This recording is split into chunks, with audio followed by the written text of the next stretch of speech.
Hello and welcome to Cheshire Audio. Now then, you may have noticed, or may not have noticed, that the Cheshire Audio website is no more, it's gone. Long story, actually, very long story, which seems to be getting longer as we go, to be honest. On Friday, I was doing an update, which, the website I use, it's based on a template that I've been using for 25 years. Not all the same versions, obviously, because it's like basically, it used to be a company called Actinic, and I started on version 3 in about I think I wrote it in about 1999, it would have been, yeah, 1999. So it was like a template you could create an e-commerce website on. I think I was probably one of the first online hi-fi shops, actually. I think there was no competition, nobody else was doing it at the time. It was kind of almost frowned on. Selling online within the hi-fi industry was almost sort of a not a done thing, but bit by bit everybody else seemed to cotton onto it. And I just used that template and bought the new versions as they came out and updated it. And what I liked about it, is that it's all held on your computer. It's not up in the clouds. It's actually, I've got a specific laptop that just has the website on it, and I could update stuff on there and then put it online, upload to the server, take it offline. So it was very safe. It was very sort of, because in latter years you sort of hear of people with websites that completely disappear off servers, or companies that host them disappear, and that all disappears. I've had a few people that I know have lost their entire website because of various reasons. And I always felt very protected against all that, because this thing was never, I held the copy of it. And on Friday, updated the website, a couple of bits had sold on the second-hand page, changed all that, pulled down a few orders, went to update it, and it said something about there's some files missing. Big box. So sometimes when it throws up a quirk like that, you just switch everything off, reboot, come back on again, load up the software. I loaded up the software and it says you need your initialization key. So why would I need this? So anyways, rang the actual company, which is now called Celadec, to try and get some sort of answer to it. And they ended up having to come online remotely and worked all the way through everything, looked at all the files, and said, but basically it's gone. The website has gone. There was backups on there, but we tried to use a backup, and the backup only brought part of it back. So then after going off with them, I just in the middle of the night, woke up thinking, oh, I can backstep the Windows. I can go back and sort of a few days to before it all happened. And hopefully that'll make it work. So I did that. Backstep to the 15th, because everything went wrong on the 17th. But no, there's nothing at all. It just wouldn't run it. And in fact now I've deleted it now, but the software just won't run. It won't even, it's asking for, it's coming up with all sorts of weird boxes of nonsense, basically. There's something about you need to install an older version of this software and all sorts of weird stuff. So basically, the problem was, the website was still up. This is the drawback of having everything on your laptop, as I've now discovered. The website is still up, which is fine, you would have thought. But my ability to interact with it has gone. So for about 3 days, the website was up, taking money, and I couldn't access it at all. I was getting the orders, because the orders come, the website actually will email me the orders. So I was getting the orders through, I was getting customer details and what they'd ordered, but not the payment, because the payment goes into sort of, it goes via a gateway, and it's sort of held. So basically the website will authorise the payment, and then I get a little notification saying this payment is authorised. Do you want to put it through, or do you want to void it? So if, say, somebody orders something that's, by accident orders 3 things, I'll check if something a bit crazy comes through. I'll just double check that it's okay, and if so, I'll put it through. I usually just put through when the product leaves, really, or sometimes a few days afterwards, because I'm not very organised. I couldn't do that, so I had about 8 orders from people that had bought things, and I couldn't take the payment. What I've done is actually sent it out anyway. fingers crossed, with a little letter in saying, can you contact me and sort out payment.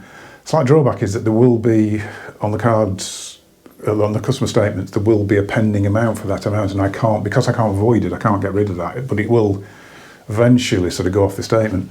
It's just all a bit, well, number one, embarrassing and frustrating and everything else. So eventually I managed to get the people who actually host the site, and it took 3 days. You know, I asked them immediately, can you take this down? Because as soon as it happened, I said, can you take this down, because I can't actually intercept orders when they're coming through. And what I got was, well, you'll have to pay for it. Well, yeah, I know I have to pay for it. Can you just quickly do this? So I thought that was all going to happen. Then after the weekend, I'd had an email from on the Monday saying, this is how much it will be. Do you want us to do it? Well, yes, I want you to do it. Just do it. I didn't care how much it is. Just do it. So £500 down. It's been taken down now, but in that few days, about 7 or 8 orders. So yeah, like I said, so it's been a bit chaotic. In the background, I'm writing a new website, not using that format anymore. To be fair, this is silver lining aspect to it. There were a few things, because of the age of the website, that it was starting to be difficult to make it compliant with certain things. It kind of was, but wasn't, and the company that now owns Solidec, that now own the platform, aren't very easy to deal with, not like they used to be. And there's a thing called PCI DSS compliance, which you have to conform with as a retailer. And as the first time I did a check on that, it failed on about 30 points. Managed to get most of that fixed, apart from one aspect where I think if you logged on, there was an option, because there was an option to see your password, it failed on that. And we were still trying to find a way around that. But they were being very unhelpful about it. So in some ways, it might be a good thing. Let's clean slate, start again.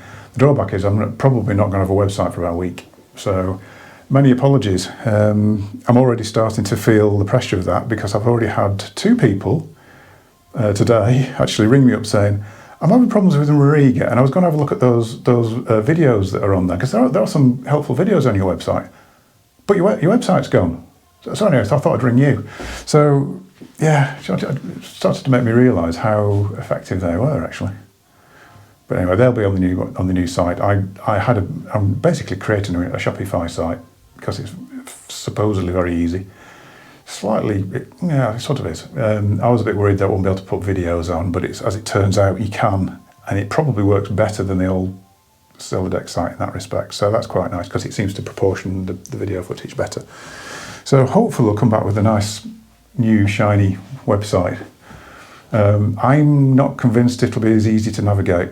That was the one thing I used to like about my site, was that you could nest all the different categories. So you could have a header saying hi-fi, which was split into turntables, turntables, amplifiers, phono stages, whatever, and then you could have a level below that, which would be other categories of to do whatever. You could go. I actually had, so in some situations, 7 or 8 different subheadings, so you could actually find your way to exactly what you wanted.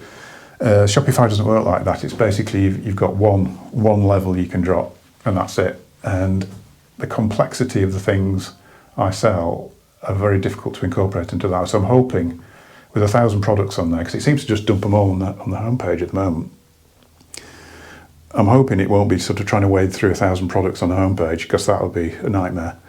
I mean, you can use search functions, that sort of thing, but I think it's nice to be able to just find what you want by click, click, click, click. Perhaps I'm old school. I don't know. Perhaps it's me. So anyway, I just thought I'd explain it, because I probably a week. Although whenever I say a date, I never quite managed to go through. But this is quite important, actually. I'm going to have to sort of prioritise this. I've spent a lot of my evenings fiddling about putting product stuff on. Yeah, so in some ways it would have been handy to have left the old site up, and then I could use that as a reference for information and things like that to take, to basically put it across. But now it's gone, I'm just have to find all the information again. That was a bit of a shame. That I should have thought that one through. But anyway, better that it's down, to be honest. Okay, so I'm going to leave it there. I am doing another video today, which I'm probably going to do straight away after this one. At long last, the CD400 SE CD player. Sorry, not SE, Evo CD player. Going to have a proper walk around that. So the two of them might even be launched the same day, but I just wanted to get this one out as soon as possible. Thanks for watching. Many apologies to the people who bought and have been contacted, but yeah, it'll be resolved. It'll be resolved. It's the stress of owning a shop. You wouldn't believe it. Anyway, yeah, see you soon. Thanks for watching.